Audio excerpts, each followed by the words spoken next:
The establishment of social structures. The Abagusii developed a council of elders to make important decisions and maintain peace within the community. They also established age-set systems, marking the transition into adulthood and fostering a sense of responsibility and leadership among the youth. As generations passed, the Abagusii embraced their culture rich in oral traditions, music, and dance. Storytelling became a vital part of their identity, passing down tales of their ancestors, their struggles, and their triumphs. The Ikibari, a traditional gathering place, served as the heart of the community, where stories were shared and cultural practices celebrated. However, their journey was not without trials.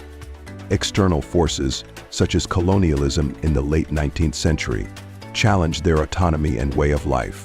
The British colonial administration imposed new systems that disrupted traditional governance and land ownership. The Abagusii faced land dispossession and the introduction of cash crops that threatened their subsistence farming. Despite these challenges, the Abagusii people demonstrated resilience. They adapted to the changing times while preserving their identity. Through education and engagement, they began to navigate the complexities of the modern world, all the while holding tightly to their cultural heritage. Today, the Abagusii community continues to thrive, maintaining a vibrant culture while embracing contemporary advancements. They celebrate their traditions through festivals, art, and music, passing down their rich history to the next generation.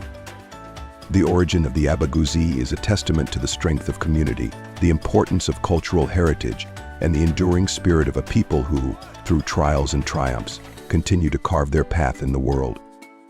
The story of the Abagusii reflects their enduring spirit and connection to their land, encapsulating the values of resilience and community that define them.